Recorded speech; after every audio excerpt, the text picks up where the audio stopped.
Good morning, fifth grade. We're going to continue Esperanza Rising with chapter 6, and we're going to start with our quick write. It says, how does Esperanza feel about moving to California? Use evidence from the text to support your answer. So think about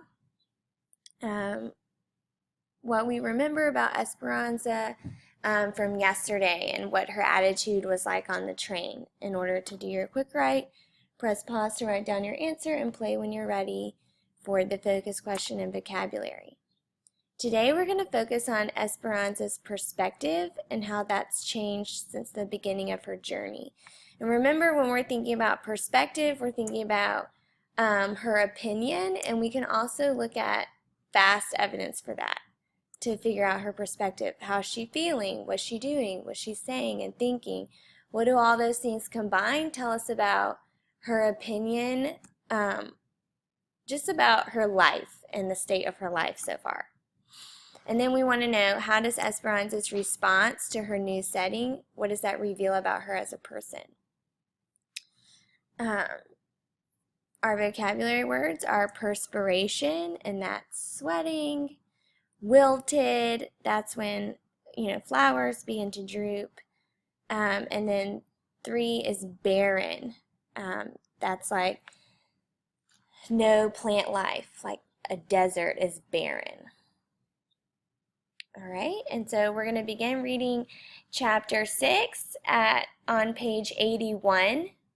And so we can add that here for you. Page 81 through 85 is what we're going to read. And we're going to use our CSPS strategy. So get ready to underline character, setting, problem, and solution in our text. All right, it says they reached the border at Mexicali in the morning. Okay, and so Mexicali is, it's kind of like a nickname for the border between Mexico and California. So it's a combination of the two. Finally, the train stopped moving and everyone disembarked. That means they got off. The land was dry and the panorama was barren except for date palms, cactus, and an occasional squirrel or roadrunner.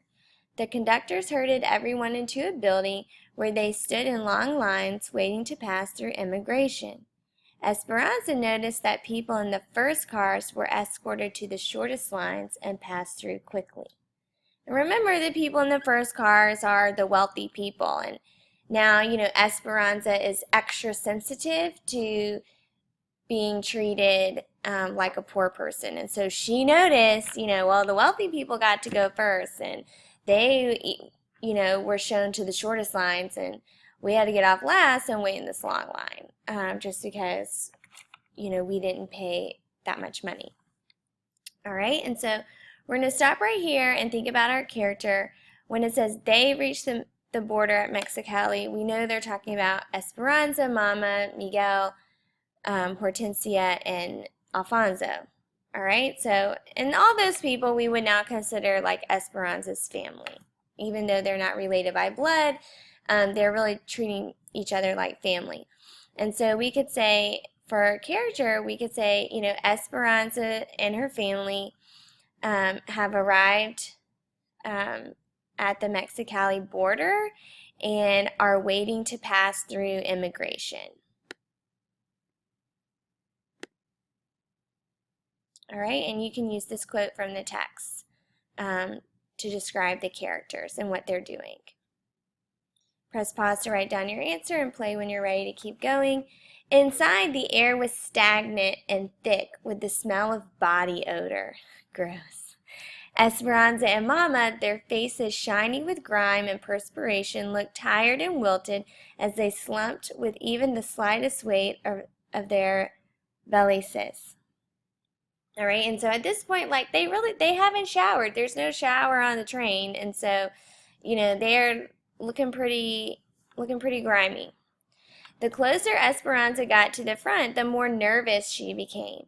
She looked at her papers and hoped they were in order, and what if the officials found something wrong? Would they send her back to her uncle's? Would they arrest her and put her in jail? She reached the desk and handed over the documents. Okay, and so now we're, think about the setting. We know Esperanza is at the immigration office, and it says inside the air is stagnant and thick with the smell of body odor. So we could say Esperanza and her mother are waiting in line at immigration, where it's hot and it smells bad.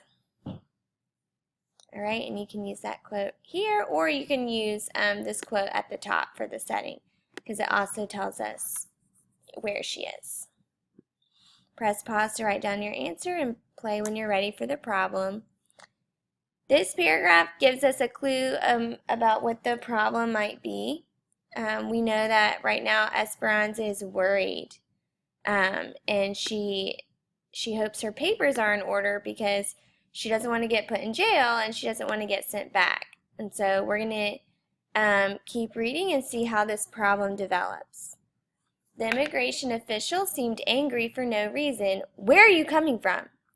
She looked at Mama, who was beside her. "We are from Aguascalientes," said Mama, stepping forward.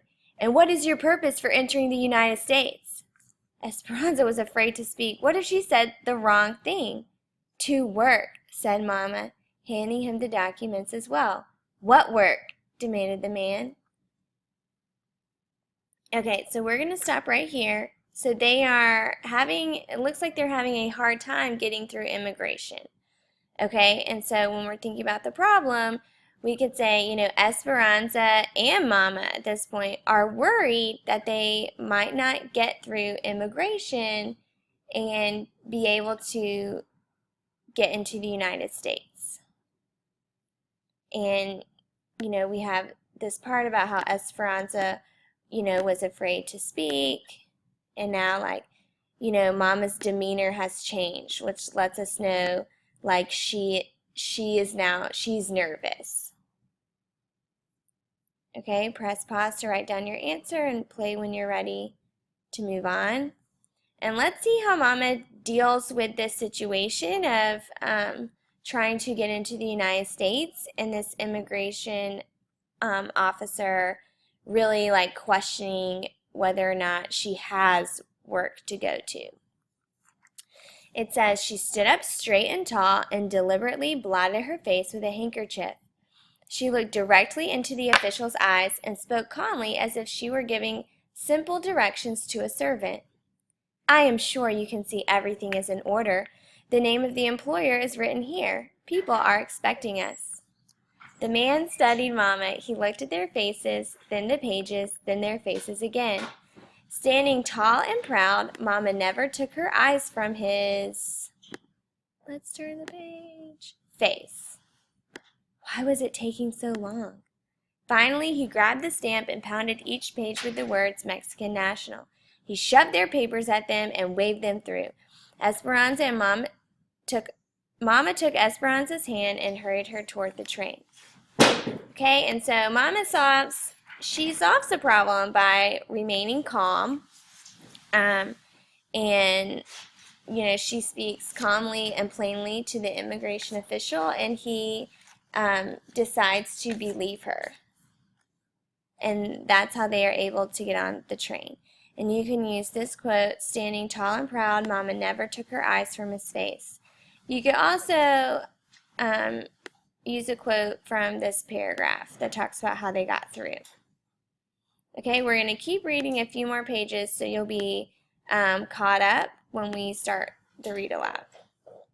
It says, "They boarded and waited an hour for all the passengers to get through immigration. Esperanza looked out the window. Across the tracks, several groups of people were being prodded onto another train headed back to Mexico. My heart aches for those people. They came all this way just to be sent back," said Mama. "But why?" asked Esperanza. "Many reasons. They had no papers, false ones, or no proof of work. Or there might have been a problem with just one member of the family, so they all chose to go back instead of being separated." Esperanza thought about being separated from Mama and gratefully took her hand and squeezed it. That's really interesting. It seems like after Esperanza's experience with immigration, and being afraid that she might not get into the United States has really changed her perspective. It's changed her opinion about how she views this journey. Before, she hated the train and resented the fact that she was having to leave Mexico. And now, you know, the text says she's grateful that she made it through immigration and that she's with Mama. Almost everyone had boarded except Alfonso, Hortensia, and Miguel.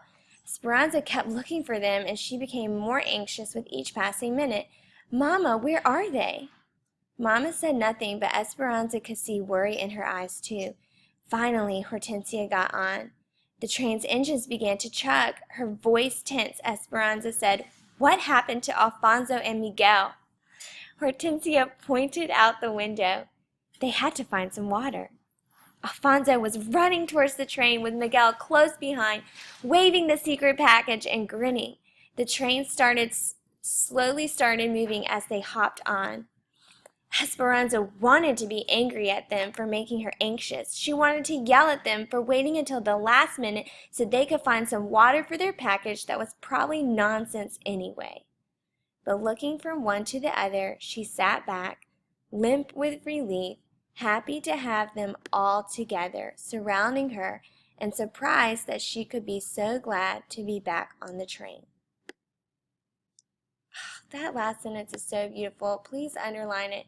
It gives us more evidence for how Esperanza's attitude towards her journey and her new life is changing.